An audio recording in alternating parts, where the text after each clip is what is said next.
sweet listeners. Always coming on messing with my mouth.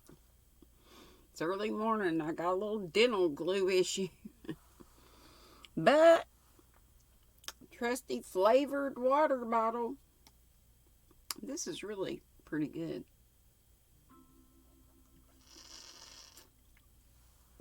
I hate it makes that noise when I suck on it. One of those things. Chapter 9, An Unwelcome Lover and a Welcome Friend. The second term at Redmond sped as quickly as had the first. Actually whizzed away, Philippa said.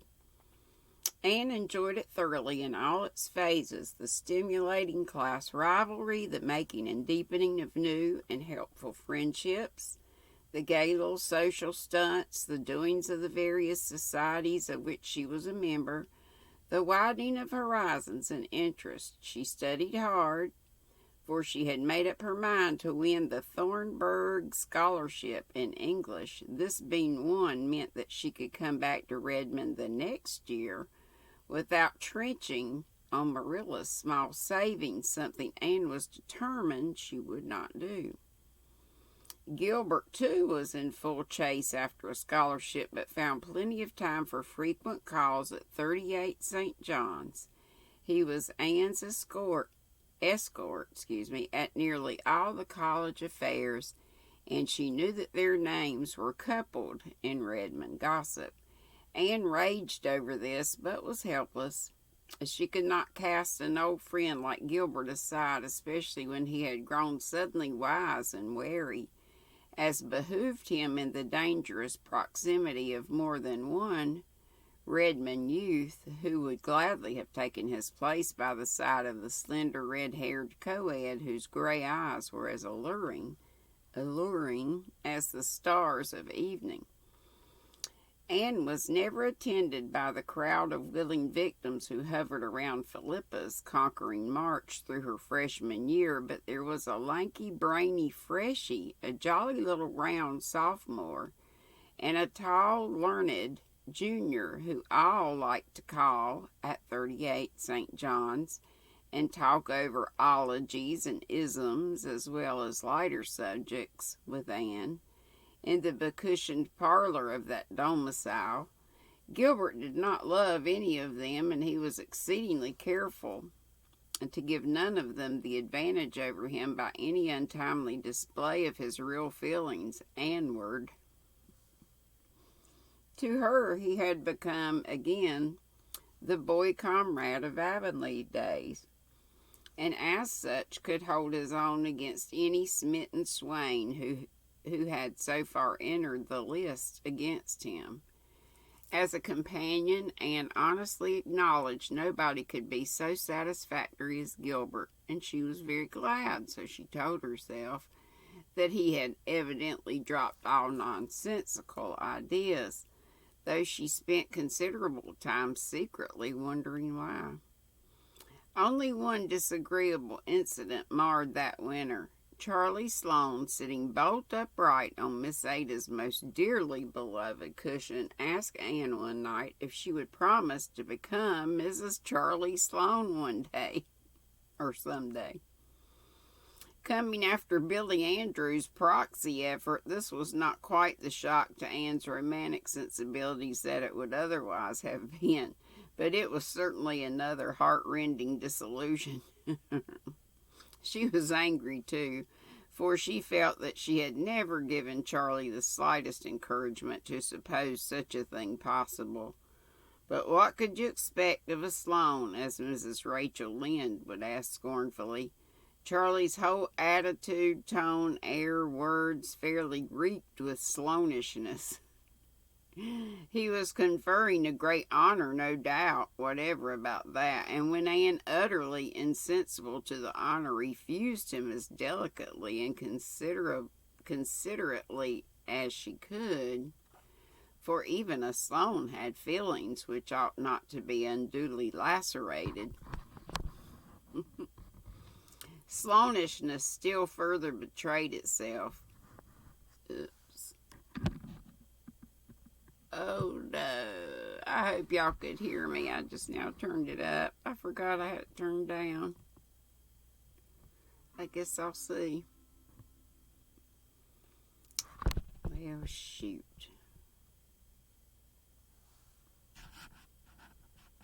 I'll go on and just hope for the best.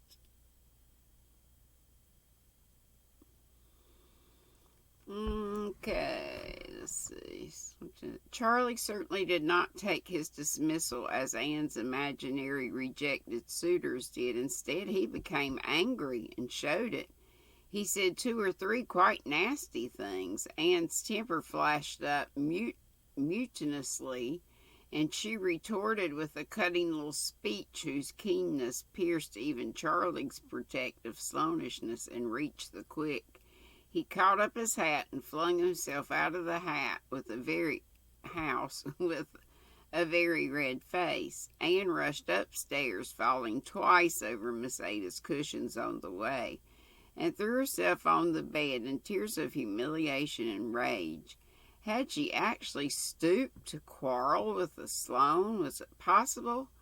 Anything Charlie Sloane could say had power to make her angry? Oh, this was degradation indeed, worse even than being the rival of Nettie Blewett. I wish I need never see the horrible creature again, she sobbed vindictively into her pillows. She could not avoid seeing him again, but the outraged Charlie took care that it should not be at very close quarters. Miss Ada's cushions were henceforth safe from his depredations, and when he met Anne on the street or in Redmond Halls, his bow was icy in the extreme. Relations between these 2 old schoolmates continued to be thus strained for nearly a year. Then Charlie transferred his blighted affections to a round, rosy, snub-nosed, blue-eyed little sophomore who appreciated them as they deserved, whereupon he forgave Anne and condescended to be civil to her again in a patronizing manner intended to show her just what she had lost. One day Anne scurried excitedly into Priscilla's room. "Read that," she cried, tossing Priscilla a letter. "It's from Stella, and she's coming to Redmond next year, and what do you think of her idea? I think it's a perfectly splendid one if we can only carry it out. Do you suppose we can, Pris?" "I'll be better able to tell you when I find out what it is," said Priscilla, casting aside a Greek lexicon and taking up Stella's letter. Stella Maynard had been one of their chums at Queen's Academy and had been teaching school ever since. "But I'm going to give it up, Anne dear," she wrote, "and go to college next year, as I took the 3rd year at Queen's. I can enter the sophomore year. I'm tired of teaching in a back-country school. Someday I'm going to write a treatise on the trials of the country schoolmarm. It will be a harrowing bit of realism. It seems to be the prevailing impression that we live in clover and have nothing to do but draw our quarter's salary. My treatise shall tell the truth about us. Why, if a week should pass without someone telling me that I am doing easy work for big pay." I remember those days, and that we had the whole summer off, and yada, yada, yada. I would conclude that I might as well order my ascension robe immediately and to Onct, O-N-C-T, I have to look that up. Well, I probably mispronounced it. "Well, you get your money easy. Some ratepayer will tell me condescendingly, all you have to do is sit there and hear lessons. I used to argue that matter at first, but I'm wiser now. Facts are stubborn things, but as someone has wisely said, not half so stubborn as fallacies. So I only smile loftily now in eloquent silence. Why, I have 9 grades in my school, and I have to teach a little of everything, from investigating the interiors of earthworms." I remember doing that, dissecting worms and frogs, to the study of the solar system. My youngest pupil is 4. His mother sends him to school to get him out of the way. And my oldest is 20. It suddenly struck him that it would be easier to go to school and get an education than follow the plow any longer. In the wild effort to cram all sorts of research into 6 hours a day, I don't wonder if the children feel like the little boy who was taken to see the biograph. I have to look for what's coming next before I know what went last, he complained. I feel like that myself. And the letters I get, Anne, Tommy's mother writes me that Tommy is not coming on in arithmetic as fast as she would like. He is only in simple reduction yet, and Johnny Johnson is in fractions, and Johnny isn't half as smart as her Tommy, and she can't understand it. And Susie's father wants to know why Susie can't write a letter without misspelling half the words. And Dick's aunt wants me to change his seat because that bad brown boy he is sitting with is teaching him to say naughty words. I remember all that stuff. Constantly getting notes from parents as if that were the only child I had. Oh, mercy me. As to the financial part, but I'll not begin on that. Those whom the gods wish to destroy, they first make country school marms. There, I feel better after that growl. After all, I've enjoyed these past 2 years. But I'm coming to Redmond. And now, Anne, I've a little plan. You know how I loathe boarding. I've boarded for 4 years and I'm so tired of it. I don't feel like enduring 3 years more of it. Now, why can't you and Priscilla and I club together, rent a little house somewhere in Kingsport and board ourselves?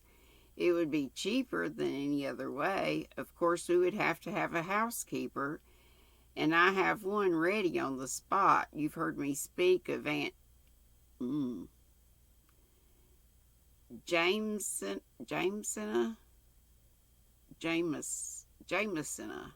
Ooh. She's the sweetest aunt that ever lived, in spite of her name.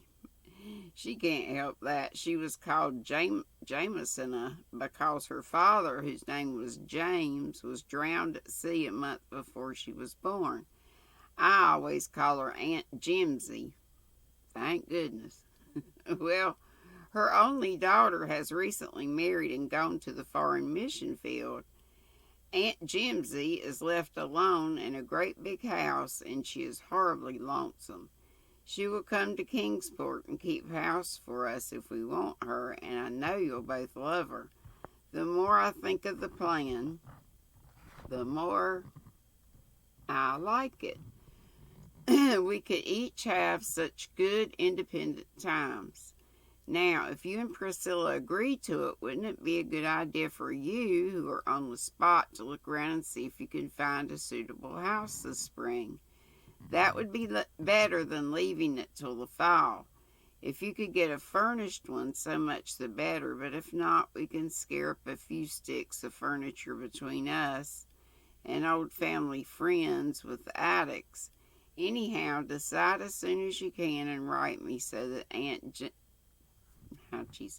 Jimsy will know what plans to make for next year. I think it's a good idea, said Priscilla. So do I, agreed Anne delightedly. Of course we have a nice boarding house here, but when all's said and done, a boarding house isn't home, so let's go house hunting at once before exams come on. I'm afraid it will be hard enough to get a really suitable house, warned Priscilla. Don't expect too much, Anne. Nice houses in nice localities will probably be away beyond our means. We'll likely have to content ourselves with a shabby little place on some street whereon live people whom to know is to be unknown, and make life inside compensate for the outside. Accordingly, they went house hunting, but to find just what they wanted proved even harder than Priscilla had feared. Houses there were galore, finished and furnished and unfurnished, but one was too big, another too small, this too expensive, that one too far from Redmond. Exams were on and over. The last week of the term came, and still their house of dreams, as Anne called it, remained a castle in the air. "We shall have to give up and wait till the fall, I suppose," said Priscilla wearily, as they rambled through the park on one of April's darling days of breeze and blue, when the harbor was creaming and shimmering beneath the pearl-hued mist floating over it.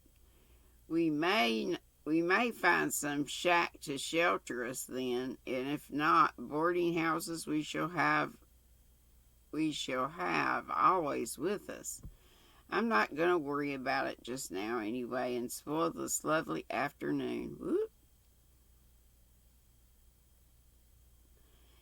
Said Anne, gazing around her with delight. The fresh, chill air was finely charged with the aroma of pine balsam, and the sky above was crystal clear and blue. A great inverted cup of blessing a great inverted cup of blessing. Spring is singing in my blood today, and the lure of April is abroad on the air. I'm seeing visions and dreaming dreams. Pris, that's because the wind is from the west. I do love the west wind. It sings of hope and gladness, doesn't it? When the east winds blow, I always think of sorrowful rain on the eaves and sad waves on a gray shore.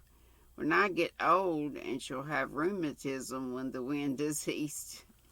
And isn't it jolly when you discard furs and winter garments for the first time and sally forth like this in spring attire?" laughed Priscilla. "Don't you feel as if you had been made over new?" "Everything is new in the spring," said Anne. "Springs themselves are always so new too. No spring is ever just like any other spring. It always has something of its own to be its own particular sweetness. See how green the grass is around that pool?" Doggone. Come on. Around that little pond, and how the willow buds are bursting. And exams are over and gone. The time of convocation will come soon next Wednesday. This day next week we'll be home. "I'm glad," said Anne dreamily. "There are so many things I want to do. I want to sit on the back porch steps and feel the breeze blowing down over Mr. Harrison's fields. I want to hunt ferns in the haunted wood and gather violets in Violet Vale. Do you remember the day of our golden picnic, Priscilla? I want to hear the frogs singing and the poplars whispering." Sounds beautiful, doesn't it? Poplars. Do you remember the day of our golden picnic? Oh, I already said that. Poplars whispering. But I've learned to love Kingsport too, and I'm glad I'm coming back next fall. If I hadn't won the Thornburg, I don't believe I could have. I couldn't take any of Marilla's little hoard, so she won it. "If I could only find a house," sighed Priscilla. "Look over there at Kingsport, Anne. Houses everywhere, not one for us." "Stop it, Pris. The best is yet to be, like the old Roman. We'll find a house or build one. On a day like this, there's no such word as fail in my bright lexicon." They lingered in the park until sunset, living in the amazing miracle and glory and wonder of the springtide, and they went home as usual by way of Spofford Avenue, that they might have the delight of looking at Patty's place. "I feel as if something mysterious were going to happen right away." "By the pricking of my thumbs," said Anne as they went up the slope. "It's a nice storybookish feeling. Why, Why, Priscilla Grant, look over there and tell me if it's true or if I'm seeing things. Priscilla looked. Anne's thumbs and eyes had not deceived her. Over the arched gateway of Patty's place dangled a little modest sign. It said, "To let, furnished, inquire within." "Priscilla," said Anne in a whisper, "do you suppose it's possible that we could rent Patty's place?" "No, I don't," averred Priscilla. "It would be too good to be true. Fairy tales don't happen nowadays." "I won't hope, Anne. The disappointment would be too awful to bear. They're sure to want more for it than we can afford. Remember, it's on Spofford Avenue." "We must find out anyhow," said Anne resolutely. "It's too late to call this evening, but we'll come tomorrow. Oh, Pris, if we can get this darling spot. I've always felt that my fortunes were linked with Patty's place ever since I first saw it." And that's it for chapter 9. And the next chapter will be called Patty's Place. And I hope y'all have head's chopped off. Hope y'all have a wonderful, blessed Sunday, and I'll be on again at 3.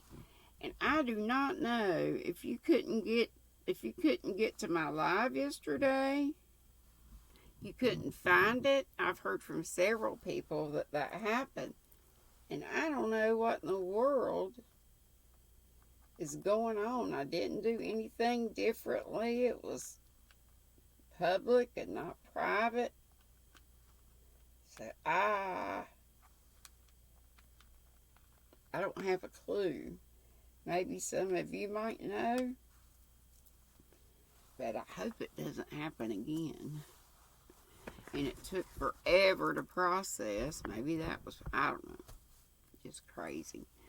But I hope that you can get in. I may even come on just a few minutes early, see if that has any effect. But it's at 3, remember, today. On the weekends, Saturdays and Sundays, I'm on live at 3. Monday, Wednesday, Friday at 5, and all that's Eastern. Okay? Be sweet. Don't be ugly. And hope to see you for tea at 3 with me. Love you. Bye-bye.